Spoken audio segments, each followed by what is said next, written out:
Shabbat Shalom. First base may not be the most obvious place to begin a sermon on racism, but in honor of the soon-to-begin baseball season, it's from there that I want to take my lead. The base runner that day in 1947 was Hank Greenberg, the final season of the legendary slugger who hit 58 home runs in 1938, the ball player who forever achieved mythical status in the Jewish imagination for his decision not to play in the 1934 pennant race when it fell on Yom Kippur. Celebrated though he was by the Jewish community, throughout his career, Greenberg had been subjected to anti-Semitic taunts from opposing players and fans. These were the years of Charles Lindbergh, of Father Coughlin and Henry Ford, of implicit and explicit anti-Semitism, when Roosevelt's New Deal was referred to as the Jew Deal, when hotel signs read, "No dogs or Jews allowed," when the word Jew was hurled as a common and accepted insult. Greenberg, a Jewish first baseman stationed by the opposing team's dugout, had been subjected in his career to just about every imaginable anti-Semitic insult. The first baseman that day was Jackie Robinson, the rookie ball player who had just broken the color line with the Brooklyn Dodgers. The rattling that Robinson had thus far received was much worse than just racial slurs. Days earlier, Robinson and his family had received threats on his life and that his son, Jackie Jr., would be kidnapped. Members of the opposing team sat in their dugouts, pointing baseball bats at him, simulating machine gun noises. The coach of the Phillies fined his pitchers if they failed to throw at Robinson. The hotel in which the Dodgers stayed refused to admit Robinson, and the organist at Cincinnati's Crosley Field played Bye Bye Blackbird as Robinson walked off the field. No wonder Robinson's batting average had slumped. No wonder he was contemplating quitting. Early in the game, after laying down a perfect bunt, Robinson and Greenberg had collided at first with each other, and Robinson was able to reach second. The following inning, Greenberg was walked, and arriving at first base, Greenberg asked Robinson if he had been hurt in the earlier collision. Robinson assured Greenberg that he hadn't been, at which point Greenberg said to Robinson, quote, "Don't pay any attention to these guys who are trying to make it hard for you. Stick in there. I hope you and I can get together for a walk and a talk. There are a few things I've learned through the years that might help make it easier." Robinson was deeply moved by Greenberg's support, who was praised in the African American press. Following the game, the New York Times reported Jackie as saying, quote, "Class tells. It sticks out all over Mr. Greenberg." The two men would remain in touch always. That first meeting at first base, the foundation for their friendship into the years ahead.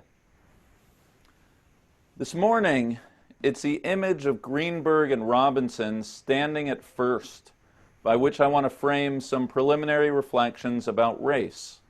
Reflections which I think you'll find to be both modest and ambitious at one and the same time. Neither Greenberg nor Robinson were political philosophers, nor for that matter were they community activists. They were athletes. Greenberg himself had an ambivalent relationship with his Judaism. His dream was to be a great ball player, never a great Jewish ball player, which is why I think I love the image of the two men that day in Pittsburgh. Standing at first base with Robinson at his side, Greenberg realized that there was in Robinson's story a bit of his own. Greenberg didn't have to say anything.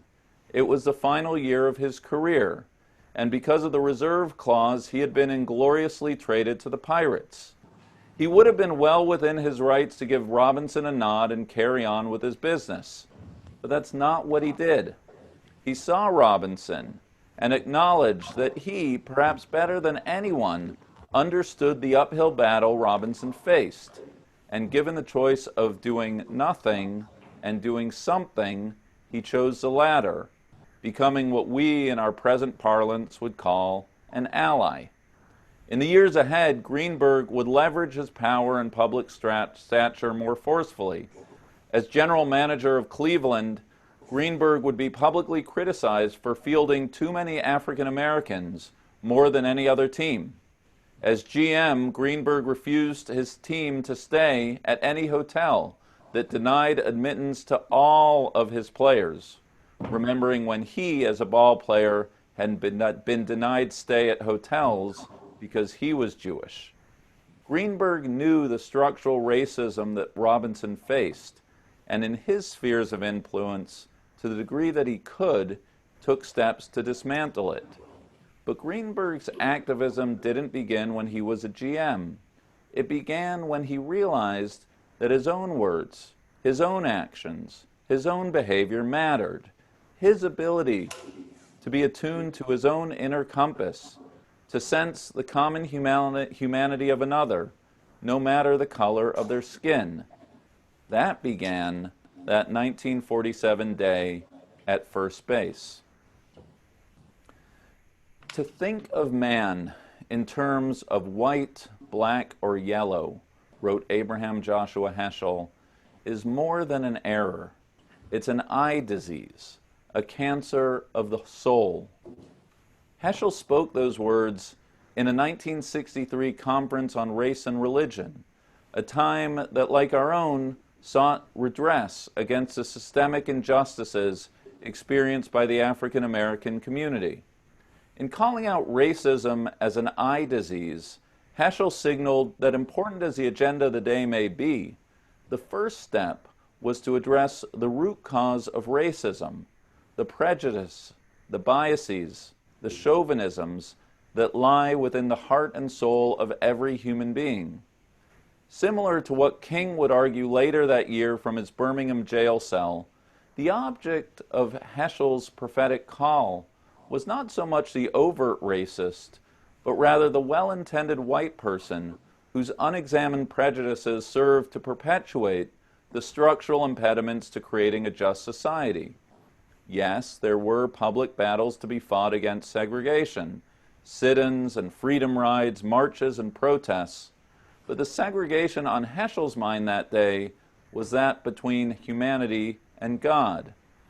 Heschel reminded his audience that the front line on the fight against racism is within a person, an impassioned plea that every human being be treated with the honor due to a being created in the divine image.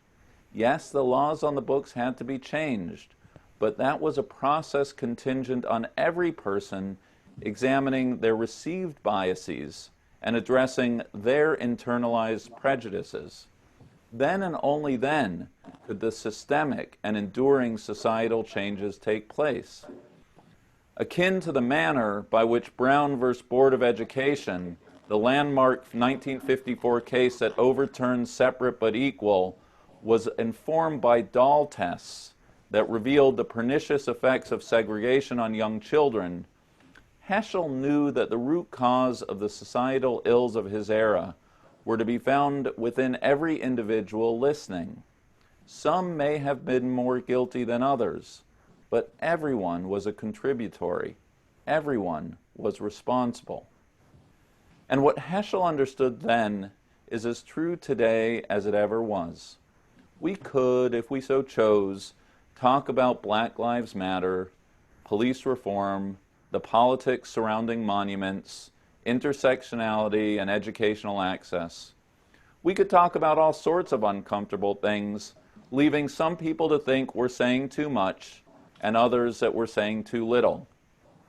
But as a religious institution, it strikes me that my primary calling card is to prompt the really awkward conversation lived by each one of us regarding the degree by which we do or don't see our fellow as created equally in the image of God, to ask ourselves the uncomfortable question of implicit bias, the manner by which we have been conditioned to see the world, to see the other, and consider if the lens of our vision, and by extension our souls, is not more distorted than we would care to admit. Now I know most of us, I would hope, do not consider ourselves racist. Most of us, I imagine, would say of ourselves that we give everyone a fair shake. We treat everyone the same way, judging people by their character, not the color of their skin. To the contrary, some would argue, we give to the right causes, the scholarship funds. We help those seeking access. We are, after all, a socially liberal New York congregation. We're the good guys. If we can't be relied on to be allies, then who can?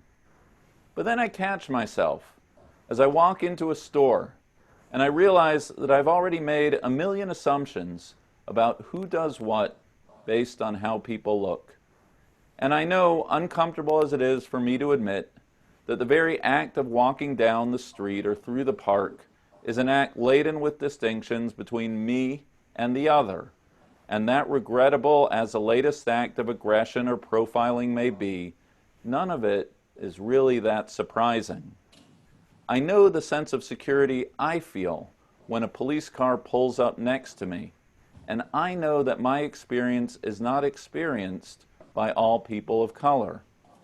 I know, startled and grieved as I am by a world marked by offenses wrought by profiling and bias, I'm not shocked, because in my own limited sphere, am I not myself guilty of doing the same?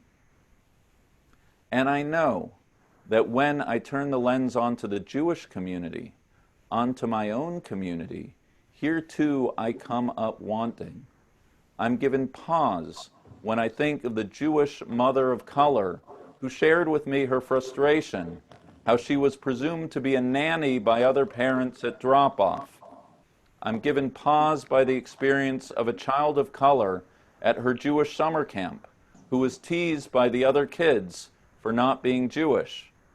I conduct a self-audit of my staff, my programs, my own words, and I know that there's still much work to be done. Confessions of bias need not be damning. They're opportunities to acknowledge the work that needs to be done. Work to be done because leadership means it's not enough just to talk the talk, but to walk the walk. Work to be done because when it comes to building an inclusive community, it's a self-fulfilling prophecy. If I want the next generation of children at Park Avenue to believe a Jew of color to be unremarkable, then I must work to make it unremarkable. If I want my children, or more likely grandchildren, to not inherit or internalize deeply ingrained notions of race, then I must work to eliminate those structures that have served to perpetuate them. It's simply not enough to consider yourself one of the good guys and go about your business. You have to check your implicit biases, and you have to live intentionally knowing they are present.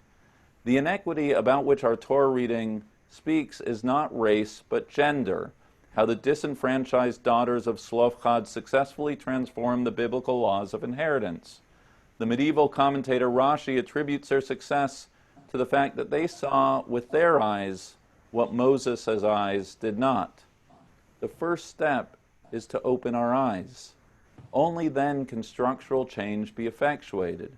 It's not easy, but it's not impossible. And the good news is that it's in all of our power to do so. Until 24 hours ago, the parting image of this sermon was supposed to be the final appearance of Greenberg and Robinson brought together one last time to testify before the Supreme Court on behalf of Kurt Flood against the reserve clause. Closing scene and fitting tribute to their friendship, which I encourage you to read. But then something unexpected happened in Pittsburgh. This time, though, the sport was football, not baseball. As you may have heard, Earlier this week, Philadelphia wide receiver DeSean Jackson posted an anti-Semitic screed against Jews, as significant for its offensive nature as for the fact that the recently woke NFL has been as silent on Jackson's anti-Semitism as it has been vocal of late on any racism. And then, 36 hours ago, Pittsburgh offensive tackle Zach Banner posted a response to Jackson, which I encourage you to read or listen to in full. In brief, without platitudes, banalities, or anger, Banner, who is Chamorro and of African American descent, addresses Jackson and his anti-Semitism, seeking to correct the misbelief among black and brown people regarding Jews. Having spoken of his Jewish friends and his horror at the Pittsburgh shooting, Banner preached that important as the work of Black Lives Matters may be, its achievements can't come by way of stepping on the backs of other people, meaning Jews. In Banner's own words, quote, "We can't preach equality, but as a result, we're just trying to flip the script and change the hierarchy. Change your heart, put your arm around people, and let's all uplift each other." Who would think that day in 1947 that some 70 years later it would be an African American athlete in the same city who would call out his own community on prejudice against Jews? Bias operates in every direction, sometimes all at the same time, and the pressures of our moment runs the risk of bringing out the worst, not the best in people. Our shared human condition alerts us to the fact that we're all flawed, and we're all capable of doing better. So let's do what Greenberg did in 1947, what Heschel preached in 1963, and what Banner posted the other day. Change our hearts, put our arms around people, and uplift each other. It's not everything, but it is something, and it's certainly better than nothing. It is, at most, first base. But maybe, just maybe, we'll round the bases together, creating a world able to house the hopes and dreams we all share for our children and our grandchildren. Shabbat Shalom.